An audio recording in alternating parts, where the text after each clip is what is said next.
ये मास्क है। कई बार क्या होता है कि जो हेलीकॉप्टर जब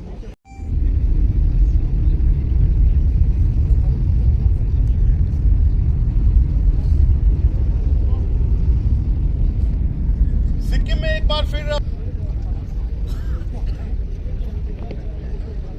लगातार वहां पर रेस्क्यू ऑपरेशन जो है वो चला रही है, लेकिन इससे पहले जो हिमाचल और पंजाब में प्राकृतिक आपदा आई थी उसमें यहाँ पर इंडियन एयरफोर्स ने एक बड़ा रोल जो है वो अदा किया था। और इस बीच लगातार इंडियन एयरफोर्स के जो हेलीकॉप्टर हैं वो लगातार वहाँ पर लोगों की मदद जो है वो कर रहे थे, लेकिन इसके साथ ही साथ ये जो सभी लोग आप यहाँ पर देख रहे हैं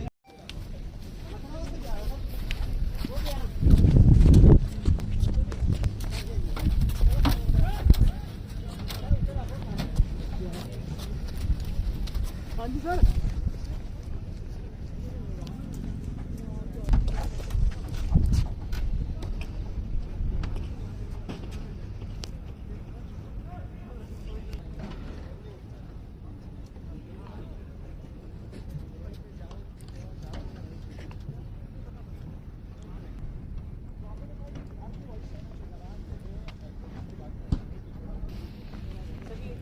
हिमाचल में जो रेस्क्यू हुआ था ना, तो हमारी जम्मू की एयर ऑपरेशन में भी इन्होंने काफ़ी हाँ अभी और भी हैं, थोड़ा फ्लाई करेंगे जी जी ठीक।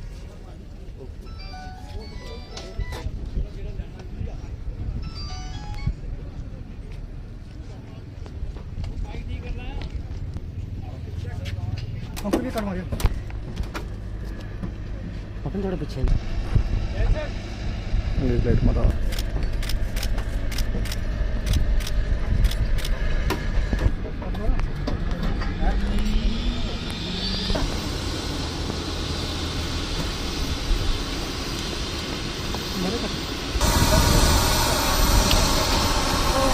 भैया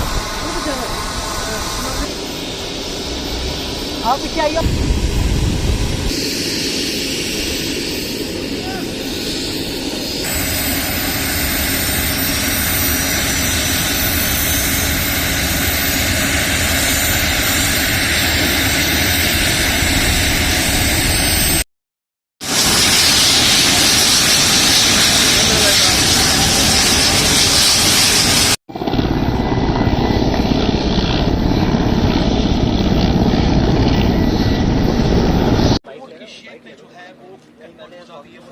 पानी है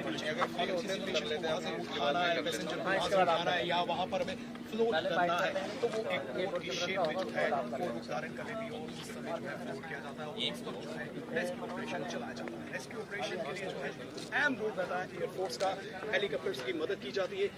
रेस्क्यू किया जाता है।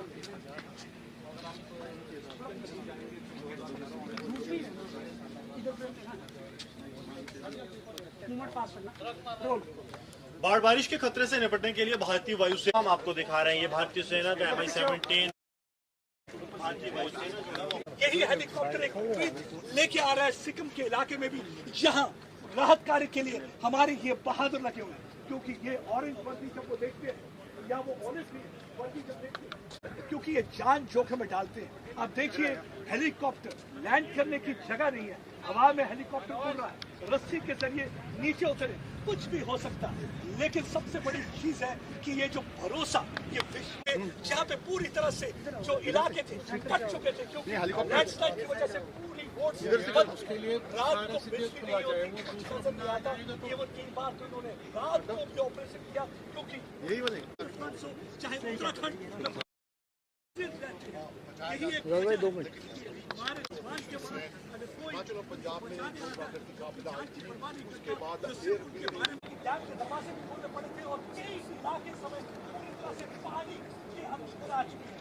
वहाँ पे भी इस वक्त हेलीकॉप्टर आपको नजर आएंगे, यही बहादुर आपको नजर आएंगे लोगों की सेवा। ले लो सर, मेरे एक सर बस एक शॉट की बात है, सबसे पहले तो वही भेजेगा सर जो इस इलाके का डॉन है। भाई हम भी काम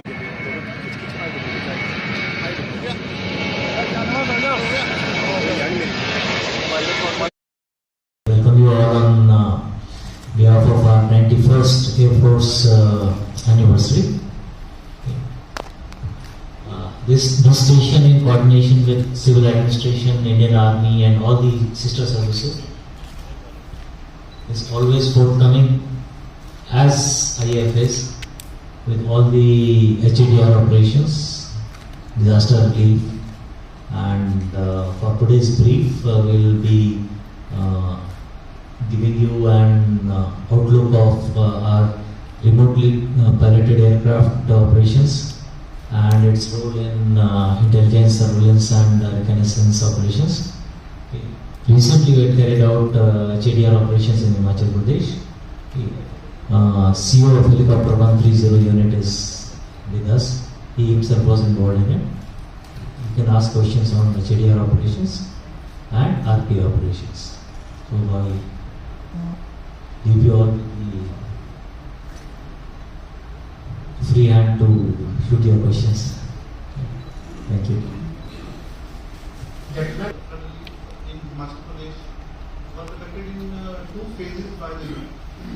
The first was ex-Pathankot, in which the districts of Indauria, etc. were involved when the waters of Omdam were opened and the villages downstream were flooded. Thereafter, second was when the flash floods took place in Mandi district, when all the roads were cut off and we had to support the local population as well as evacuate the sick patients. The operation was carried out ex-Buntar April. Different first ex-Pathankot, the issues were that all the villages were flooded and location of the survivors, coordination with the civil admin. We had the local ST as well as the DCs on board and the ambulance MPs supporting the operations at the helipads from where the operations were being launched. So during the areas where the villages were flooded, that was the time location of the survivors, the obstruction which was around, and most importantly, we had no places to land there. So there were already visuals in the media in which either winching of the casualties or the passengers was done, or we had to pick up the passengers and casualties at low hover or from rooftops. We carried out relief operations in Himachal Pradesh in 2 different districts. One was Kangra and one was Mandi. Kangra was a totally flooded area in which people were stuck in the houses on rooftops, in small islands, and they had to evacuate from. The Air Force had evacuated at that time 1,004 people from there in a span of 3 days. And all these people were at the brink of maybe drowning or at the brink of starvation because they had nothing to eat or nowhere to go because of the floodwaters. In Mandi, the challenges were that it was high altitude, the entire area was cut off, and the aircraft had no place to land. So our good training of the Air Force paid dividends, and we could complete the task without any incidents, and all the requirement of the state administration and all the requirement of the local population. और पानी पूरा भरा हुआ था इस चीज़ के लिए। X मंडी problem ये थी कि ऑल्टीट्यूड हाई थे, लैंड करने की कोई जगह नहीं थी, हिल टॉप्स थे सारे के सारे, वैलीज बनी हुई थी जिसके अंदर एट टाइम्स विंड्स हमें फेवर नहीं कर रही थी। लेकिन एयरफोर्स के पायलट्स अच्छी तरह ट्रेंड हैं, यूनिट के पायलट अच्छी तरह ट्रेंड हैं और उन्होंने सारे operations without any incident and to the satisfaction of each and everyone. ऐसे में हम लोग बहुत इक्विपमेंट यूज़ करते हैं और अपना पूरा सपोर्ट देने की कोशिश करते हैं। जो हेलीकॉप्टर यहाँ पे खड़ा हुआ है इसको हमने ऑलरेडी मॉडिफाई किया हुआ है।